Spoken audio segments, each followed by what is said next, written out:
इस संस्मरण का शीर्षक है मुंशी रूपराम जी की गुरु भक्ति, स्वामी शंकरानंद जी की स्मृतियों में से। मुंशी रूपराम जी श्री महाराज जी के बड़े भक्त थे।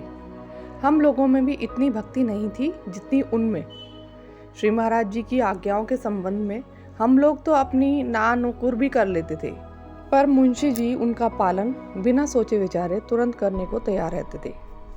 रेवाड़ी का राम सरोवर खुदकर पूरा हो गया था। तभी श्री महाराज जी ग्रास फॉर्म में पधारे और बोले, यहाँ एक तालाब खोदो।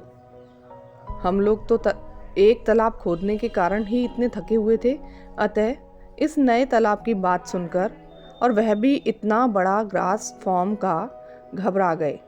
किंतु मुंशी जी ने तनिक भी कच्चाई नहीं दिखाई, बड़े उत्साह से फावड़ा उठाकर काम करने लगे। वह योजना श्री महाराज जी ने हम लोगों के अनुत्साह के कारण आगे न बढ़ाई।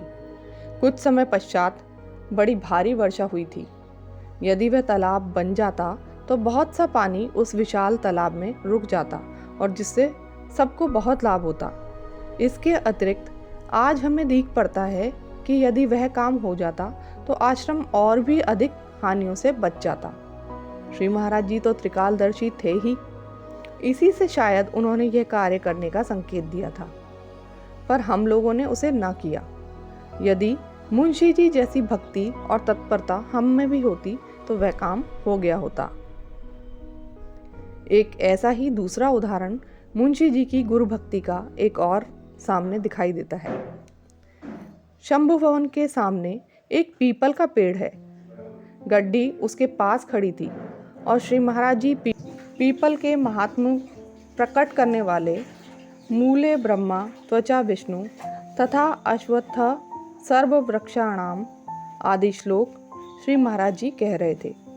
इतने में ही अचानक श्री महाराज जी ने आज्ञा दी, इसकी शाखा नीचे आ गई है, लाओ कुल्हाड़ा इसे काट डालो।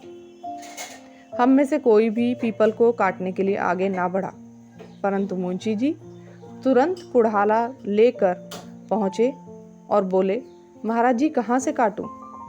कितनी एकांत गुरु भक्ति तथा आज्ञा पालकता थी उनकी। धन्यवाद।